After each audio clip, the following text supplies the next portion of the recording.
여러분들 오늘은 성탄절입니다. 우리가 성탄절 때 조금 전에 이야기했던 것처럼 뭐라고 인사하셨죠? 메리 크리스마스 그렇게 이야기했죠. 그런데 이 메리 크리스마스라는 이 성탄의 인사를 전 세계적으로는 이렇게 인사를 합니다. 한번 좀 보여주실까요? 영어로 메리 크리스마스 이렇게 인사를 하죠.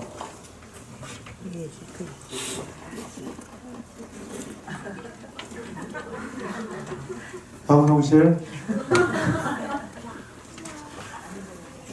화면 안 보입니다. 네. 그 다음에 일본에서는 뭐라고 할까요, 여러분요? 일본에서는 동일하게 메리 크리스마스 그렇게 인사를 합니다, 여러분들. 그런데 중국에서는 성탄 과일러 이렇게 인사를 한다고요. 우리 성탄 과일러. 그 다음에 프랑스에서는 조이유 노엘 이렇게 이야기합니다. 스페인에서는 펠리스 나비다. 그 다음에 독일어는 또 발음하기 어려워서 넘어가고요.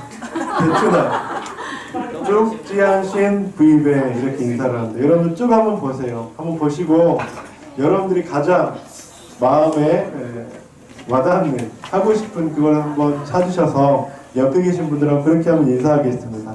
자, 옆에 계신 분들하고 메리 크리스마스 말고 다른 언어로 한번 찾아서 해보시기 바랍니다. 우리 혜서하고 혜성이, 혜민이도 한번 찾아서 우리 뒤에 계신 분들이 민우는 혜민이하고 한번 하세요. 혜민이 옆에 있네. 네. 자, 저기 언어를 찾아서 한번 여러분들 해보시기 바랍니다. 자, 다 하셨나요? 네. 여러분 이걸 보면 전 인류가 아기 예수 그리스도의 이 땅에 오심을 축하하고 함께 경배하는 것은 너무나도 사실이라는 그런 생각이 듭니다. 여러분 오늘 성탄절이죠. 성탄절은 어떤 의미가 있을까요? 여러분 예수님의 속성 가운데 하나는 예수님께서는 인성을 가지고 계시다는 것입니다. 예수님은 하나님이셨지만 사람의 몸을 입고 이 땅에 오신 것이죠. 이것을 신학적인 용어로 성육신, 인카네이션이다 이렇게 이야기합니다. 하나님의 아들 예수가 인간을 구원하기 위해서 인간의 몸으로 세상에 태어난 사건. 그래서 철학자 키르케고르는 이렇게 설명을 합니다. 하나님께서 인간의 육신을 입고 종의 모습으로 이 땅에 오신 사건을 성육신이다. 어떤 분은 개미의 비유를 들어서 이렇게 이야기를 하시는 분도 있어요. 여러분 개미떼들이 낭떠러지를 향해 무리를 지어가는 모습을 한 관찰하던 그런 학자가 발견을 했습니다. 그래서 안타까운 마음으로 그들 앞에 기다리는 경고를 그렇게 어떻게 알려줄 것인가 라고 고민을 했죠. 내가 만약 개미가 되어서 그들에게 이 위기의 소식을 전달할 수 있다면 얼마나 좋을까. 그래서 동일한 이유로 하나님께서 죄로 말미암아 피할 수 없어 직면해야 하는 심판의 소식을 경고하기 위해서 인류를 구원하기 위해서 하나님께서 인간의 되기로 결심하신 것, 이것이 바로 성육신의 사건이라고 하는 것입니다. 오늘 본문에 마태복음에서 천사는 요셉에게 그와 정혼한 여인 마리아를 통해서 인간으로 오실 하나님, 그의 이름이 두 가지라고 불려질 것이라고 이야기합니다. 예수님께서 불려지는 두 가지 이름, 오늘 이 성탄의 아침에 함께 보기를 소망합니다. 예수님께서 이 땅 가운데 우리를 구원하기 위해서 오셨는데 그때 두 가지 이름으로 오셨다고 하는 것입니다. 첫 번째 이름은 예수님입니다. 예수. 마태복음 1장 21절 다시 한번 읽겠습니다. 시작.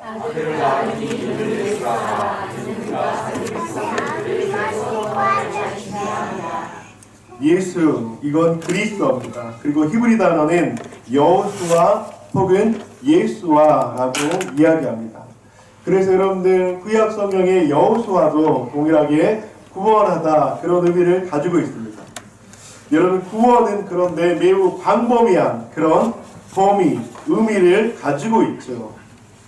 우리는 인생의 모든 유형의 위기에 직면할 때마다 구원이 필요합니다. 그러나 오늘 본문에서 천사가 전달한 구원의 의미는 일상적으로 어려움, 때로는 위기를 당할 때 구출하다, 그런 구원의 의미와는 조금 다릅니다. 이것은 근본적인 인간의 존재에 관한 구원을 나타내는 것이죠. 죄로부터 구원, 이것은 단순히 가난으로부터의 경제적 구원, 억압으로부터의 정치적 구원, 불평등으로부터의 사회적 구원도 아닌 죄로부터의 구원이라고 하는 것이죠. 예수 이름은 바로 이 구원으로 이 당시에 오신 가장 큰 사명이었다고 하는 것입니다. 예수님의 생애의 절정인 십자가는 우리를 죄에서 구원하시기 위한 속죄의 죽음이었습니다. 곧 대속의 죽음이었죠.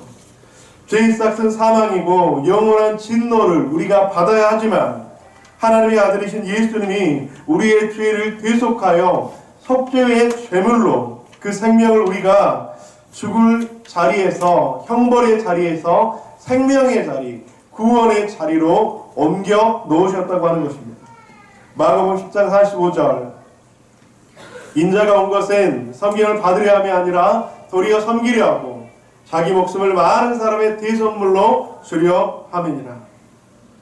로이 레슨이라고 하는 분이 인간에게 가장 필요한 것이라는 이런 글을 남겼습니다.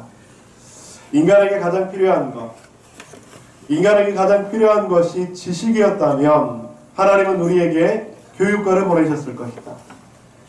인간에게 가장 필요한 것이 건강이었다면 하나님은 우리에게 의사를 보내셨을 것이다. 인간에게 필요한 것이 돈이었다면 하나님은 우리에게 사업가를 보내셨을 것이다. 인간에게 가장 필요한 것이 즐거움이었다면 하나님은 우리에게 연예인을 보내셨을 것이다. 그러나 인간에게 가장 필요한 것은 죄사함이었다. 그래서 하나님은 우리에게 구세주를 보내주신 것이다. 사랑하는 성도님들, 우리 인간에게는 이 세상을 살아갈 때 많은 필요들이 있습니다. 하지만 그런 필요들을 채워주고 그런 필요들을 구출해주기 위한 그런 것보다 가장 근본적인 인간의 죄와 사망으로 말미암아서 죽을 수밖에 없던 생명의 문제를 해결해 주시기 위해서 바로 예수 그리스도를 이 땅 가운데 우리를 위해서 보내주신 줄 믿습니다. 바로 그분의 이름이 예수, 여호수아, 예수아이시며 그가 오신 날이 바로 성탄절이라고 하는 것입니다. 그래서 우리는 이 성탄절, 메리 크리스마스, 그 예수님께 감사하며 축하하며 즐겁게 예수님을 경배해야 되는 줄 믿습니다. 예수님께서는 우리의 필요를 너무나도 중요하게 생각하시는 분이시죠. 하지만 우리가 우리의 필요만을 주장한다면 예수님은 교육가로 멈추게 될 것입니다. 의사로 멈추게 될 것입니다. 사업가로, 연예인으로 멈추게 될 것입니다. 성도님들, 우리가 예수님을 사업가로, 연예인으로, 아니면 의사로, 아니면 교육가로 우리의 마음속에 받아들이지 않고 예수님을 우리의 구원자, 구세주로 받아들이는 저와 여러분 되시기를 간절히 축복합니다.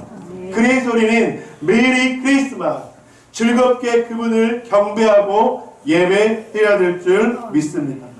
우리 다시 한번 옆에 계신 분들에게 그렇게 한번 인사합시다. 메리 크리스마스 한번 인사하실까요? 아멘. 우리는 성탄하면 무엇이 떠오르십니까? 함께 행복하고 기뻐하고 즐거워하는 축제의 날, 사랑하는 연인끼리 행복한 날, 가족들끼리 축복하고 선물을 주고받는 날, 맞죠? 우리는 이러한 기쁨을 충분히 누릴 만한 자격이 있습니다. 하지만 우리는 우선순위를 놓치지 않았으면 좋겠습니다.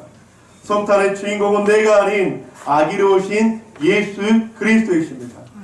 우리가 가장 우선순위로 기뻐하고 축하해야 될 대상이 있다면, 예배 받으셔야 될 대상이 있다면 예수 그리스도이신 줄 믿습니다. 죄의 소리를 구원하시기 위해서 이 땅에 오신 예수 그리스도를 기억합시다.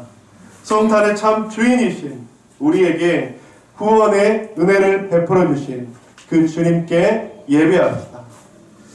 예수님께서는 바로 이 구원의 이름으로 우리들에게 오셨고, 또 한 가지 두 번째 이름인 바로 임마누엘이라고 하는 것입니다.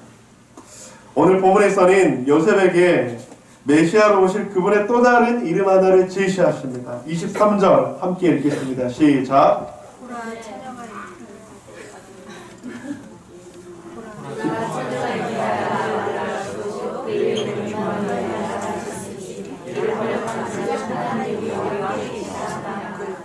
예수라는 이름이 메시아의 구원의 사역, 역할을 나타내는 것이라면, 임마누엘인 동행, 우리 인간과 함께하는 하나님의 그 성품을 우리들에게 말씀하는 것이죠. 여러분들, 임마누엘이라고 하는 것은 이런 의미가 있습니다.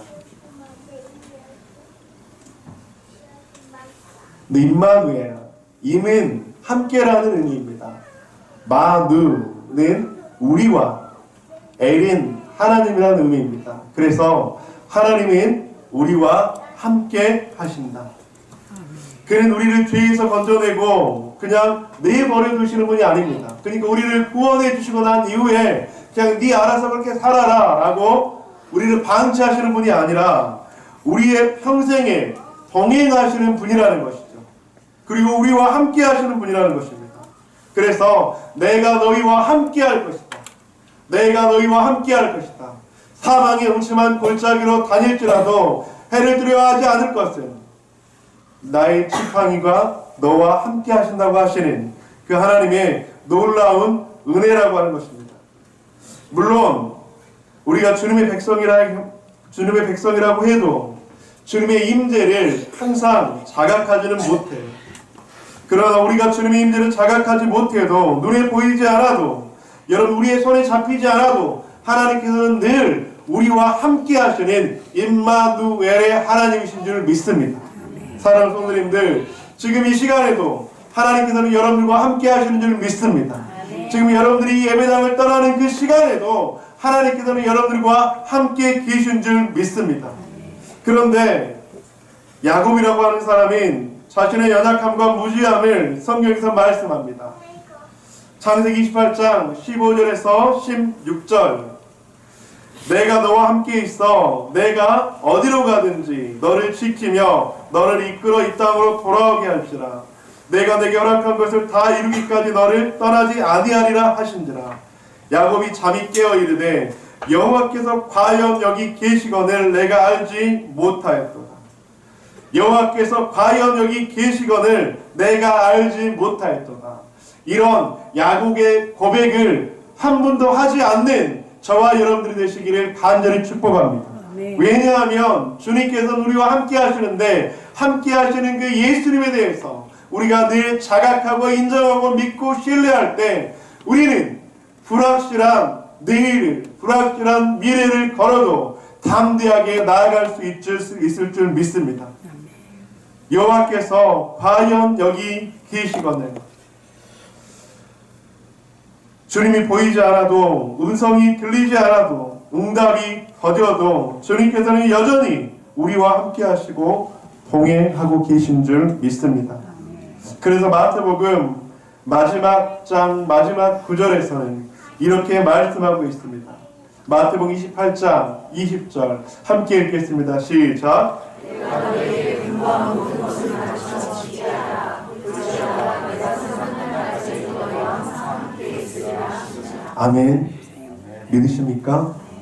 내가 세상 끝날까지 너희와 항상 함께 있으리라 하시니, 내가 세상 끝날까지 항상 너희와 함께 있으리라 하십니다. 예수님께서 우리를 구원하여 주셨습니다. 그리고 우리를 구원하여 주신 이후에 천국 백성 삼아주시고 하나님의 자녀 삼아주셨습니다. 그것이 끝이 아니라 우리의 삶 속에서, 우리의 미래 속에서 하나님의 나라에 들어갈 그때까지 주님께서 우리와 늘 동행하여 주시고 함께하여 주시고 우리들에게 인도하시고 축복하시는 그 은혜를 주실 줄 믿습니다. 오늘 성탄의 참된 기쁨과 참된 의미를 다시 한번 회복합시다. 주님께서 왜 오셨습니까? 우리를 구원하시고 임마누엘 하시려고. 그래서 우리는 메리 크리스마스라고 축복할 수 있는 것입니다. 말씀을 마무리하도록 하겠습니다. 예수님의 첫 번째 이름은 예수입니다. 우리를 구원하시다. 두 번째 이름은 임마누엘입니다. 우리와 함께 하시다. 우리를 구원하여 주시고 우리와 함께 하신 예수 그리스도를 즐겁게 예배하고 축하하는 성탄의 이 시간 되시기를 주님의 이름으로 간절히 축복합니다.